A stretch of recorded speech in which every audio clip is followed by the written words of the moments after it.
This is from George, and you know where George is? He's in Dunsmuir. He writes, "Hi, Mark, reporting from small town California. Local churches are offering the movie Letter to the American Church, a vile movie," he says, which was reviewed by a Christian organization which supported the movie, saying the following, quote, "Letter," which is the movie's called Letter to the American Church. "Letter urges Christians to fight against Marxist ideology, abortion, same-sex marriage, transgenderism, critical race theory, Black Lives Matter, and government policies that threaten religious liberty."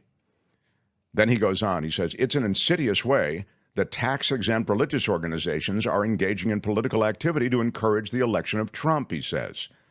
"I pointed out the following in one of our local forums. So if a church near you offers this movie, here's what we know about that church.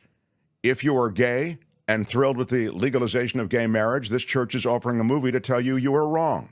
If you are black and feel that there were examples of overzealous police officers improperly treating black people, this church is offering a movie to tell you you are wrong." He goes on, "If you're a woman who values your freedom of choice, this church is offering a movie to tell you you are wrong. If you know that critical race theory is a myth and is not taught in any schools, this church is offering a movie to tell you you are wrong." And then he finishes the email to me by saying, "If you know that the United States is nowhere near Marxism and that the government of the United States provides more corporate socialism than socialism for the average person, this church is offering a movie to tell you you are wrong." And then he goes on, and he finally says, "This is the most blatant example of tax-exempt religious organizations engaging in political hate speech. It is disgusting at the highest level. It is why the tax-exempt status of religious organizations is a national disgrace." And he signs it, George in Dunsmuir. Your point about tax-exempt status for churches, it's obscene. Churches get tax-exempt status in this country and yet are robust political organizations. Oftentimes, frequently, the majority of the time, there is an effort to get parishioners and congregations to vote and think a certain way. And I suppose if you're a priest, rabbi, holy man, whatever it is, it's usually holy men because we know how churches are set up. It's a patriarchy from the beginning. Women typically don't have high positions in many different religious cultures within this country I'm talking about. I just am astounded at the tax-exempt status, given the fact that, those holy men are doing their job, which is to protect what?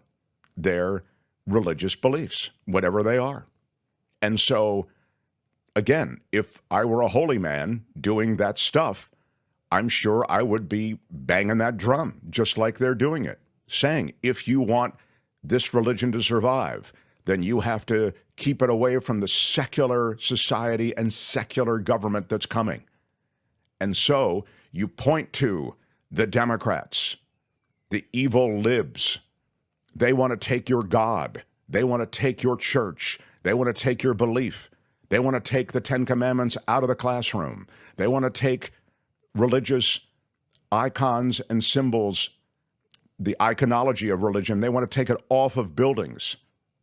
We want to put it in those public and government buildings. So if you're a holy man type thing, that's kind of the song you're singing and the dance you're doing. I get that. I mean, I understand it.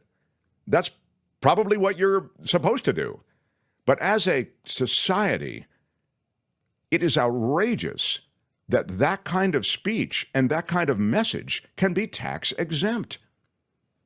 They are allowed to build immense wealth with this tax exempt status just by mentioning God or a divinity or church. The word church just added into anything gets them tax exempt status. What do I mean?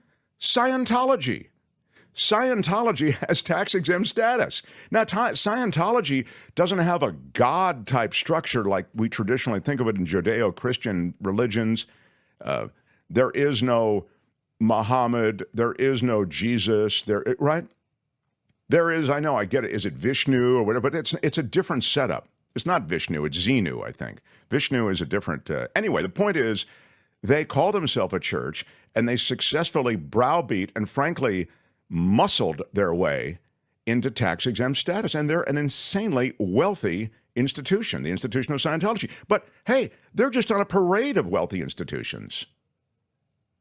So all I would say so the land that these churches are on, it's tax exempt. The profits and revenues that come into the church, tax exempt. Couldn't agree with you more, George. And then they come out against gays, minorities, and those things that they associate with a liberal lifestyle. Again, not every church, not every belief. Religion can be such a comforting, organizing feature of your life. But when you talk about public policy, you have to take note of the fact that their tax-exempt status is absolutely absurd. And it's an affront to what this country should be about, which should be a secularism. There shouldn't be the Ten Commandments on the wall of any government institution or public building. There shouldn't be any religious crap anywhere on anything, and I include the currency. In God we trust. We throw it onto all of these things as a bone that we throw to that community. And I'm sure that if we went through a poll of our viewers and listeners, many would say, I believe in God. I don't believe in the God that we traditionally think of. I believe in a spirit. I believe in an energy. I believe in a unity between us all. We're all part of the universe. We're all made of the things that stars are made of. And in that way, we're all unified, and there really is a spiritual force unifying us. I think there might be a fairly common agreement on that or notion about that. It doesn't matter.